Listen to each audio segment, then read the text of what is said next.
Olá, hoje é dia 1º de março de 2020, meu nome é Gilmar e eu estou aqui com mais um vídeo para comentar as notícias da semana. Na verdade, hoje eu vou falar apenas de um assunto, mas que tem vários desdobramentos para a gente tentar entender aí o contexto e a situação do país. A história começa, na verdade, desde semana retrasada, quando nós tivemos o general Heleno, fez um comentário num evento, não foi um comentário público, foi um comentário para alguns colegas que estavam ao lado, dizendo que não se poderia aceitar a chantagem do Congresso Nacional. E do que ele estava falando, o que era essa chantagem? Todo ano, o presidente precisa enviar ao Congresso o orçamento para o ano seguinte. Então esse orçamento ele é aprovado no Congresso Nacional, feito ajustes, emendas, etc, etc, e aí o Executivo, em tese, ele executa o orçamento aprovado. Uma prática comum no Congresso Nacional, que tem alguns elementos positivos, mas também tem muitos elementos negativos, são as chamadas emendas. O que são essas emendas? Elas são inserções dentro do orçamento de despesas específicas de interesse dos parlamentares. Então, por exemplo, você tem emendas de bancadas, Então, bancada de São Paulo coloca uma emenda, bancada do Rio de Janeiro uma emenda. Então, por exemplo, o Rio de Janeiro precisa fazer uma reforma ou numa rodovia. Então eles colocam lá uma emenda para que já esteja previsto no orçamento que aquela rodovia vai ter a tal reforma. A mesma coisa todos os estados. E existem as emendas de parlamentares. Então um deputado da Bahia, por exemplo, ele tenta aprovar uma emenda direcionando recursos para um determinado município, para fazer saneamento, para construir um quadro esportivo, trazer uma escola, coisas do gênero. Então, se por um lado isso tem o seu lado positivo, porque afinal de contas os parlamentares eles são representantes do povo e eles precisam garantir que os interesses locais sejam atendidos, por outro lado também isso pode levar a uma postura de coronelismo, Quer dizer, o cara vai lá e fala, olha, eu consegui o dinheiro, por isso vocês devem votar em mim, porque eu trouxe aqui o hospital, eu mandei reformar, eu garanti a reforma e coisas do gênero. E o que é pior, na negociação das emendas acaba gerando o tal do toma lá da cá, Então era muito comum nos governos anteriores que o presidente autorizava a execução de uma obra, ou seja, a liberação de uma emenda, em troca do voto de determinado parlamentar.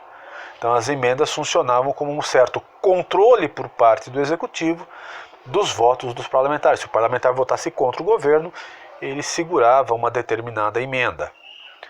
Ou seja, era uma postura meio que promíscua. Meio não, bastante promíscua. Bom, e o que aconteceu? Os parlamentares, neste ano, votando o orçamento para o ano que vem, os deputados e senadores, eles construíram um grupo de emendas, são chamadas emendas impositivas, ou seja, o governo vai ser obrigado a gastar. Na verdade, sequer o governo vai ter o controle sobre essas emendas. Elas serão de execução automática, não vai nem passar pelo executivo. Sequer vai ter algum tipo de controle. E essas emendas aí giram em torno de 30 bilhões de reais. Quando o orçamento foi votado pelo Congresso, ele foi ao presidente, e o presidente tem o poder de vetar partes do orçamento. E o presidente vetou essas emendas impositivas. Isso, é claro, gerou um atrito com o Congresso Nacional, porque nós temos que lembrar que esse ano é ano eleitoral. Então, o grupo político, o partido político que se der bem nas votações municipais para prefeito e vereadores, na verdade está se colocando numa posição vantajosa para as eleições de 2022, né, onde nós teremos eleição para presidente, governador, deputado federal, senadores, etc. Então, na verdade, tudo que está acontecendo agora está sendo uma projeção para 2022. Então, quem se localizar bem, então, um partido que fizer muitos prefeitos e vereadores, claro, esses prefeitos e vereadores tendem a apoiar esses partidos, esses candidatos nas próximas eleições de 2022. E essas emendas têm de fato um caráter puramente eleitoreiro, né? São emendas assim para reformar uma praça, para asfaltar uma rua, e aí claro vai lá o deputado, olha, eu consegui aqui a verba para o orçamento, para a realização dessa obra e etc.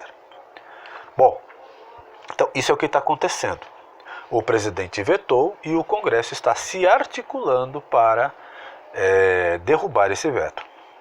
Além disso, existe toda uma articulação por parte de setores da imprensa, de políticos e do próprio judiciário no sentido de enfraquecer ao máximo o presidente Bolsonaro.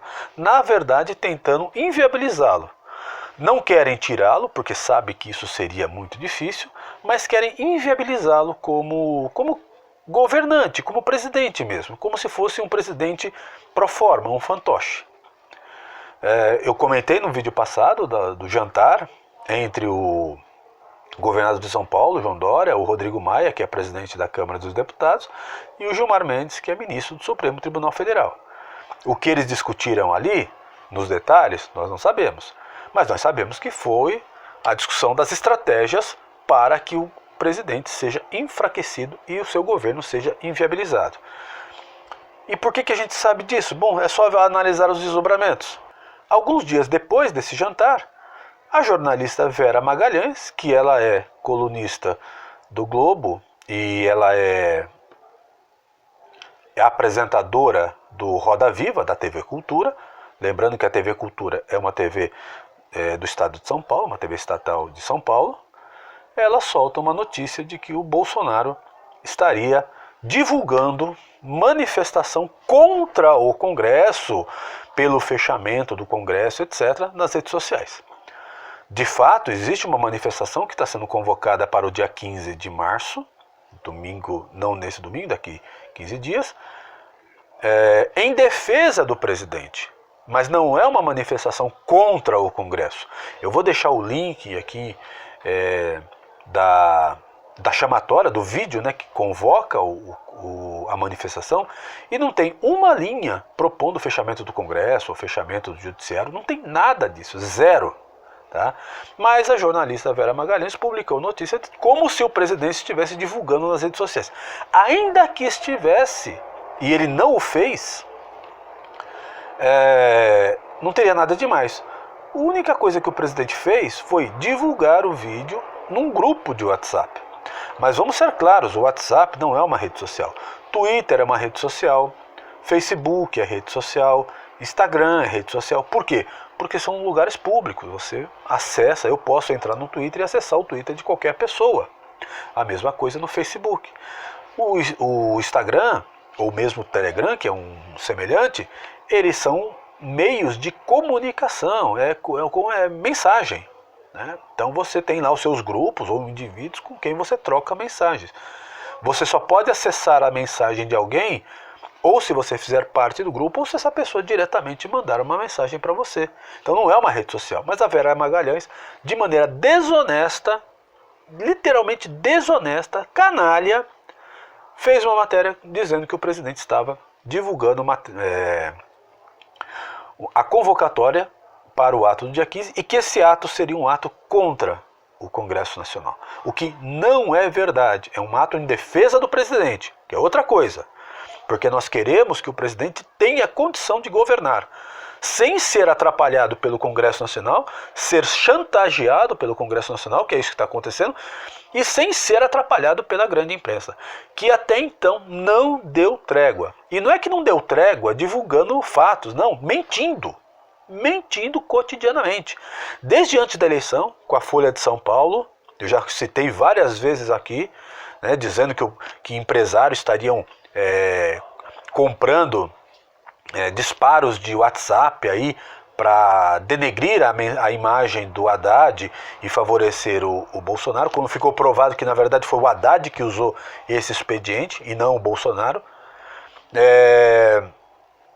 O tal do Greenfield, né, o Verdevaldo, que supostamente divulgou mensagens, né, que supostas mensagens de autoridades do Sérgio Moro quando era quando era juiz de Curitiba, né, que cuidava do processo da Lava Jato, onde ele estaria quase fazendo uma conspiração para prender o Lula. Hoje nós sabemos que isso é mentira, que essas mensagens elas foram fraudadas e que o Greenfield, ele na verdade ele conspirou junto com os hackers para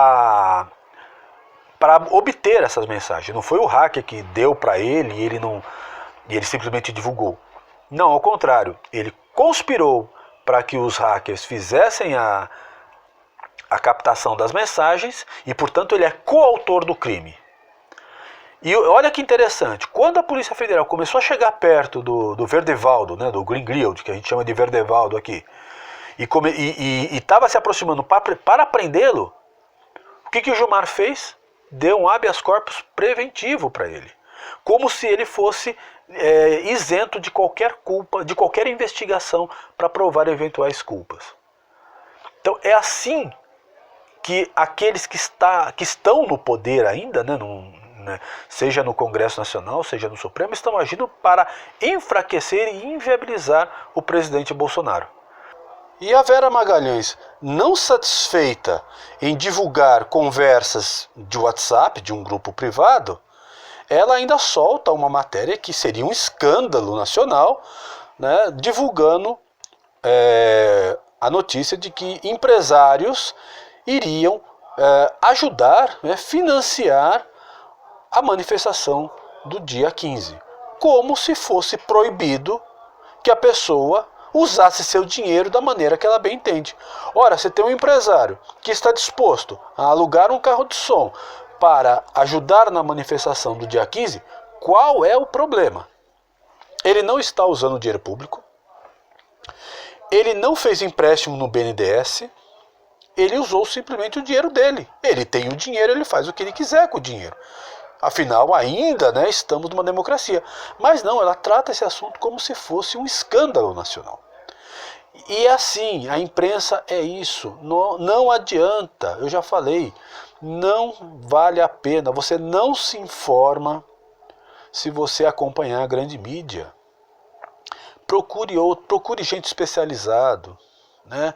Existem jornalistas bons? Certamente existem, mas são muito poucos e são aqueles que trabalham em nichos, que se especializaram em algum tema, que não saem por aí falando bobagens. Mas o caso da Vera Magalhães é desonestidade, não é um problema de incompetência, não, é desonestidade. Tá? E veja como é interessante, né? Teve a reunião, como eu já disse, teve o jantar lá do Dória, do Maia e do Mendes. Ato contínuo, a Vera solta essa notícia. É tudo articulado. E logo em seguida vem o Celso de Mello, que é o decano, né, é o ministro do Supremo mais velho, soltaram uma declaração na imprensa, na Folha de São Paulo, e ele diz o seguinte, né, olha, se for verdade, né, a notícia da Vera Magalhães, que o presidente estaria divulgando um ato contra o Congresso Nacional, o Bolsonaro não está à altura do cargo, etc, etc. Veja, o ministro do Supremo Tribunal Federal dá uma entrevista na Folha de São Paulo e diz, se for verdade, ora, se ele tivesse um pouco de responsabilidade, ele esperaria a apuração dos fatos, a confirmação, para poder depois se pronunciar de uma maneira ou de outra. Mas não, ele se pronuncia antes, porque a verdade não importa, o que importa é o fato político. Pergunto para vocês, e pergunto para o senhor Celso de Mello, onde ele estava? Ele deu alguma declaração como ministro mais velho do Supremo quando Lula dilapidou o Estado Nacional? Quando quase o esquema lulopetista de corrupção quase levou a Petrobras à falência? Onde o Celso de Mello estava? Ele não soltou nenhuma declaração, ele não deu nenhuma entrevista. Agora, com o Bolsonaro, ele diz, olha, ele nem sabe se foi verdade, ou se for verdade, então ele não está apto a exercer o cargo. Então, percebam, é tudo articulado. E depois, eu até vou colocar o link aqui, o Augusto Nunes escreve um artigo muito interessante no R7, criticando essa postura do Celso de Mello, evidentemente, né, e chamando ele de pavão do Ituiuti. Ato contínuo, vem o Gilmar Mendes sair em defesa do Celso de Mello. Então, se vocês percebam que é tudo articulado, existe um complô desse setor que representa o establishment, né, que representa essa velha política, que representa os interesses corporativos. Existe um complô, existe uma articulação desse setor para inviabilizar o presidente Bolsonaro. Até falando bobagens de impeachment, coisas do gênero. Todo momento falam, né, desde quando ele entrou no poder, não, é impeachment, vai ter impeachment, é impeachment. Eles querem impeachment? Não necessariamente, porque eles sabem que não dá para fazer. Impeachment é uma coisa muito séria, tá? É quando realmente o presidente perdeu a possibilidade de governar, o que não é o caso do Bolsonaro. Mas, como eles querem inviabilizar o governo, eles ficam a toda hora tentando massacrar o presidente. E para isso vão usar a grande mídia, vão usar o poder, né, no caso do Supremo Tribunal Federal, de pressionar a todo momento o presidente. No caso do Congresso, o Maia segurando as votações das pautas que são de interesse do governo e que não são só de interesse do governo, são de interesse da população. Eu vou dar aqui um exemplo. O presidente Bolsonaro lançou uma medida provisória instituindo a carteirinha estudantil virtual, onde você teria essa carteirinha no celular. De graça, bastava o aluno pedir, como ele, né, o MEC tem lá o controle de todos os matriculados, e ele teria essa carteirinha de graça. O que fez o Congresso Nacional? Simplesmente não colocou em votação. Não colocou em votação, passaram seus 90 dias, a medida provisória deixou de ter validade. Ora, prejudicou um monte de estudante que agora precisa pagar para a Uni mais de R$30 para ter sua carteirinha. Isso é o Congresso Nacional. Eles não estão preocupados com o Brasil, estão apenas preocupados com os seus próprios interesses. São inimigos da nação. Rodrigo Maia, né, presidente do Congresso, Davi Alcolumbre, presidente do Senado, Gilmar Mendes, do Supremo Tribunal Federal, Celso de Mello, do Supremo, João Dória, aqui governador de São Paulo, e agora até o Wilson Witzel, que diz não, o que o Bolsonaro fez é impeachment, etc, etc. Eles não estão nem um pouco preocupados com o país. Cada um deles tem seu projeto de poder. Claro que em um determinado momento eles podem se confrontar lá na frente. O Witzel, se for candidato a presidente, vai se confrontar com o Dória, que também quer ser candidato a presidente. Mas não importa, eles se unem agora porque o objetivo é enfraquecer, é inviabilizar o presidente Bolsonaro. E vale de tudo. Até o jornalista Guilherme Amado, que tem uma coluna, se eu não me engano, na revista Isto É, com notícias além de mentirosas, absolutamente secundárias. Então ele solta um artigo dele dizendo que a mesa de café da manhã que o presidente Bolsonaro aparecia durante a campanha era fake news, era um cenário montado. Qual é a importância disso? Me diga. Vamos dizer que realmente o presidente estivesse montando um cenário. Qual a importância disso? Zero, mas ele faz como se isso fosse uma demonstração de que o presidente é falso, que o presidente é mentiroso, etc, etc. Então toda a imprensa, os políticos tradicionais, o Maia, Alcolumbre, Dória, Witzel, Dória e Witzel, que apareceram como novidade, mas que está claro que não são, né? Todos eles jogando contra. E eu não poderia deixar de citar, que eu já disse anteriormente, é uma decepção atrás da outra, que é a Janaína Pascoal. Janaína Pascoal lançou no seu Twitter a seguinte frase, eu vou ler aqui para vocês. O presidente e seus seguidores já têm um bom motivo para desconvocar o tal ato do dia 15 de março. Com toda a liderança, ele pode pedir o cancelamento para evitar a contaminação pelo coronavírus, que acaba de chegar ao Brasil. O pedido do presidente seria recebido como uma ordem. Ora, isso a Janaína escreveu no dia 26 de fevereiro. Então vamos lá. Só para a gente entender o nível, né, dessa senhora. ela está contra o ato, mas ela não tem a hombridade de dizer, olha, eu acho que não é o momento de convocar um ato. Esse ato está errado, ele não precisa ser, ele não pode acontecer, etc, etc. Ela não tem a hombridade, ela não tem coragem de dizer isso. E ela usa como desculpa o coronavírus, né, esse vírus que começou na China e de fato chegou ao Brasil. Temos aí 2 casos confirmados e 100 ou 200 suspeitos, para dizer, olha, presidente, desconvoque para não ter contaminação. Por que ela não pediu para cancelar o carnaval? Afinal, o carnaval também é aglomeração de pessoas e propício à transmissão do vírus. Por que ela não pediu para suspender os campeonatos de futebol, os campeonatos estaduais, que também tem aglomeração de pessoas nos estádios? Não, ela só está pedindo para que o presidente cancele o ato do dia 15. Veja o grau de desonestidade, de canalice da senhora Janaína Pascoal. Janaína Pascoal, que teve um papel importante, nós não podemos negar, no período do impeachment. Ela foi uma das porta-vozes, né? Ela assinou lá o pedido de impeachment, uma das coautoras do pedido de impeachment, que foi aprovado e que, felizmente, levou ao afastamento da Dilma. Então ela teve o seu prestígio garantido, ela foi eleita deputada estadual por conta disso, ela foi inclusive cotada para ser vice-presidente do Bolsonaro.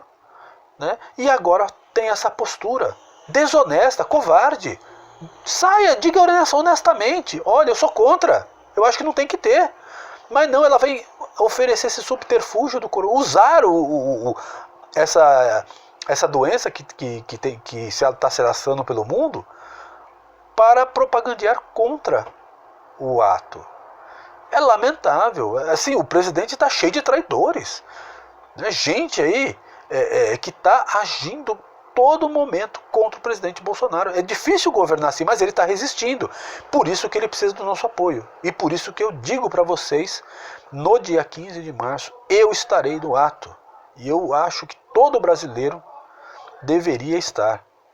Porque não é só o apoio ao presidente. O apoio ao presidente é o apoio à democracia, é o apoio às instituições. É você aceitar que alguém foi eleito presidente pela maioria dos votos e que ele precisa ter o direito de governar. Porque, afinal de contas, o projeto político que ele representa foi o projeto aprovado pela população, pela sua maioria. E ele precisa poder governar.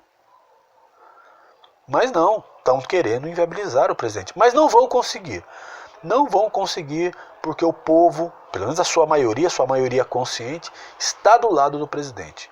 E nós estaremos no dia 15 junto com o presidente. Claro que ele não vai poder estar fisicamente, senão vão dizer que ele está conspirando contra a democracia, que é uma bobagem. Se vocês assistirem o vídeo, não tem nada disso, mas nós estaremos com ele no dia 15, em defesa do direito do presidente de governar, do direito de que a vontade da maioria da população prevaleça, e da democracia e da nossa Constituição. Eu vou ficando por aqui, um forte abraço a todos e nos vemos no próximo vídeo. Até mais.